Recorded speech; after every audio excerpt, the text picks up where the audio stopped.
Lección número 12. Giesi. Erró el blanco.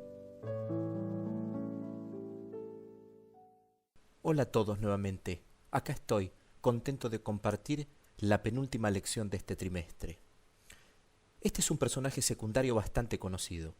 Cada vez que surge el estudio de Eliseo, trae aparejada también esta historia.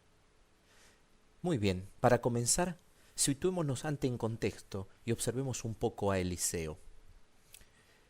Sunem era de un pueblo cerca de Jezreel, a unos 40 kilómetros de Samaria. Era un pueblo rural y en su mayoría los pobladores eran labradores en una extensa planicie fértil que se extendía desde el mar Mediterráneo hasta casi el río Jordán. Y su visita por esa zona era frecuente porque en el versículo 19 nos dice que pasaba siempre Eliseo por ahí. El profeta era un hombre dinámico. Visitó y exhortó a 3 distintos reyes, pero también tuvo tiempo para atender la necesidad de una simple viuda y otras familias en las distintas zonas de Israel. Era un profeta con tiempo dedicado para desarrollar relaciones humanas. A pesar de todo lo que debía hacer, siempre le dedicó tiempo a las personas. En este caso particular, la mujer de Sunem, un personaje anónimo. Esta mujer vivía con su esposo, no tenía hijos, y algo a resaltar es que era una mujer importante o principal, y en algunas traducciones nos dice que era una mujer pudiente y rica. Su esposo era un hombre acaudalado y de influencia en la zona. Tal es esto que Eliseo en el versículo 13 del capítulo 4 le pregunta si debía hablar por ella con el rey o el general del ejército, demostrando así su posición social y su cercanía. Pero esta mujer había desarrollado una percepción espiritual. Ella siempre invitaba a Eliseo a comer a su casa cuando él pasaba por allí. Y fue así como se pudo dar cuenta que Eliseo tenía algo especial, como lo dice el versículo 9. Y ella dijo a su marido: He aquí ahora yo entiendo que éste, que siempre pasa por nuestra casa, es varón santo de Dios. Qué bárbaro, ¿no? Ayudando sin otra intención que la hospitalidad, abrió las puertas a la futura solución que Dios le daría por medio del profeta. Primera reflexión. Cuando te propones ayudar a tu prójimo, ¿lo haces solo con aquellos que tienen la posibilidad de devolverte el favor?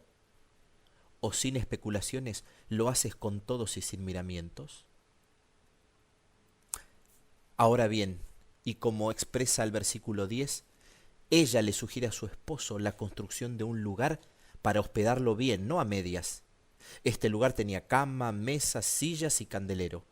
Es decir, podía gastar, y gastó un dinero para Elías preparando su lugar. Y el verso 11 dice textual: Y aconteció que un día vino a él por allí, y se quedó en aquel aposento, y allí durmió. Y la hospitalidad de esta familia fue para Eliseo un oasis, donde podía descansar de sus largos viajes cuando estaba por allí.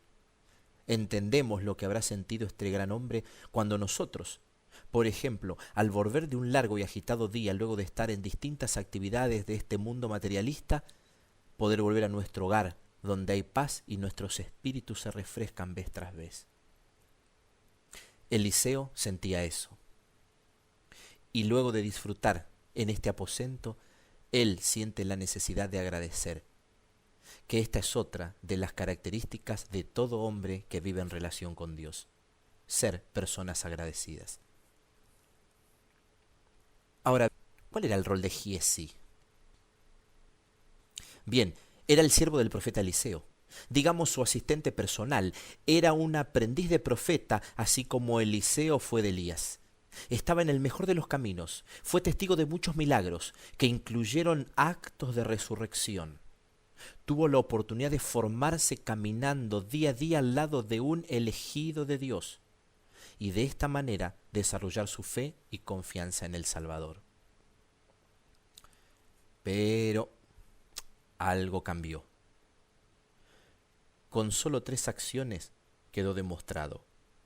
Primero, de aquel asesor de confianza y que fue sensible a las necesidades de la mujer de Sunam, sugiriendo el milagro de darle un hijo. ahora, a poco más de un año, quiso impedir la llegada de la misma mujer a Eliseo. Y leamos Segunda de Reyes 4, del 25 al 27 para ver directamente la acción. Partió pues y vino al varón de Dios al monte Carmelo, y cuando el varón de Dios la vio de lejos, dijo a su criado Giesi: He aquí la sunamita. Te ruego que vayas ahora corriendo a recibirla y le digas: ¿te va bien a ti? ¿Le va bien a tu marido y a tu hijo? Y ella dijo: bien. Luego que llegó a donde estaba el varón de Dios en el monte, se asió de sus pies, y se acercó Giesi para quitarla. Pero el varón de Dios le dijo: déjala, porque su alma está en amargura, y Jehová me ha encubierto el motivo y no me lo ha revelado. Esta vez Giesi estuvo centrado en sí mismo. Perdió toda compasión por las necesidades humanas, pensando más en si la mujer respetaba las normas sociales para alcanzar los pies del profeta. ¿Normas o personas? Me recuerda a la lección 13 de Romanos del trimestre pasado. Estimado oyente, para servir necesitas que tu yo muera. Es dejar de pensar en tus propias conveniencias e intereses hasta en el más mínimo detalle. Por ejemplo, con la gente que te rodeas día a día. ¿Sos de imponerte o sos de escuchar?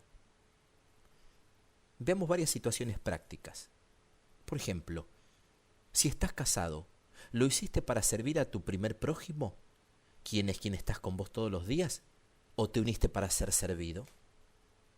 Cuando alguien en la iglesia necesita que lo escuches por un problema en particular, ¿te apartás con él un rato o te importa más la ceremonia religiosa? ¿Sos de preocuparte por aquel vecino inválido al momento de hacer tus mandados? ¿O solo orás por él en la iglesia? Amigo mío, esto es servir. ¿Qué pensabas que era? Leamos ahora Juan 13, 17.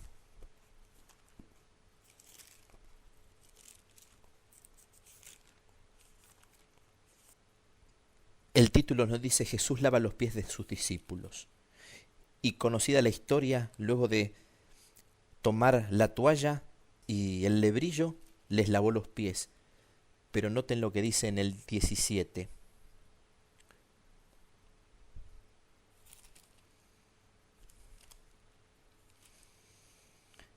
Si sabéis estas cosas, bienaventurados seréis si las hiciereis. Cuando Cristo nos salva de servir a los demás, nos dice que de esta manera seremos felices. ¿Cómo estás buscando tu felicidad?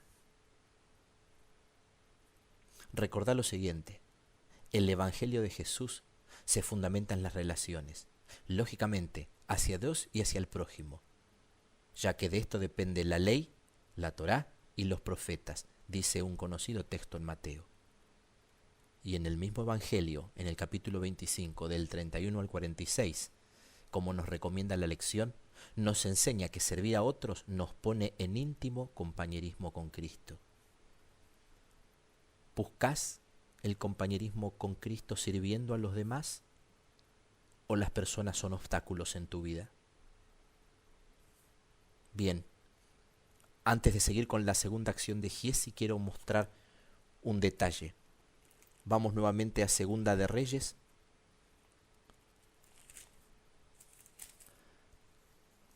Al capítulo 4, el versículo 21.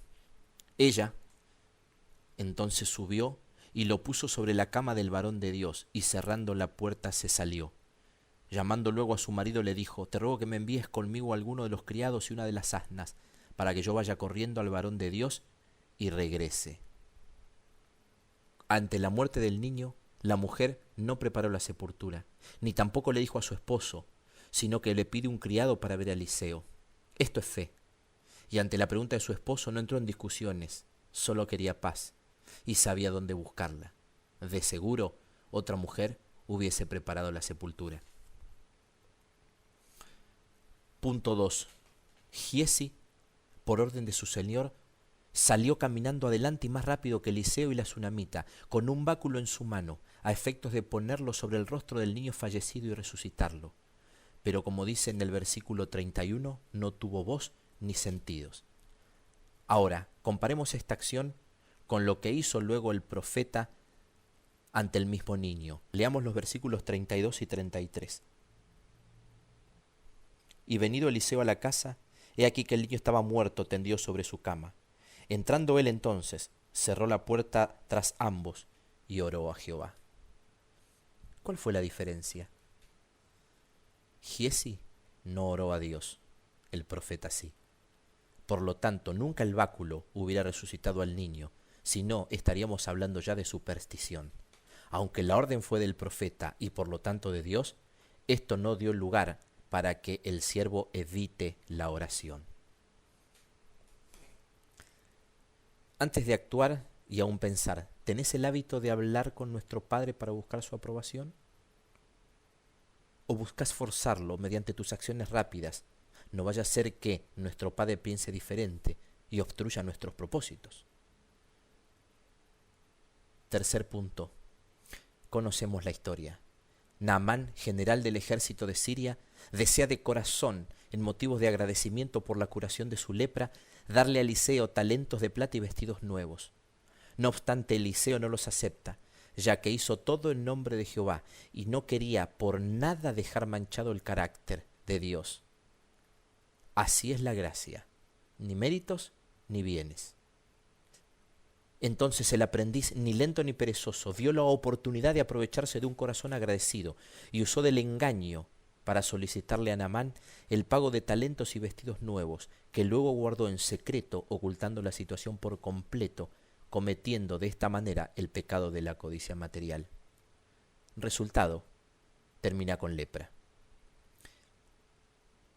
Se me ocurre la siguiente pregunta: ¿es la seguridad financiera seguridad al fin? Sin embargo, también me pregunto, ¿qué puede llevar a casi un profeta a desviarse de Cristo? La codicia es el resultado de lo que comenzó en engaños, planes propios y ambiciones. Lo destacable de esta historia es que no hace hincapié solo en la codicia, ya que de esta manera sería promover solamente un buen comportamiento, evitando hacer cosas malas. Este pecado es la resultante de apartarse de Cristo y quedar librado a la naturaleza pecaminosa, que será diferente en cada ser humano, según su propia concupiscencia, como lo dijo el apóstol Pedro.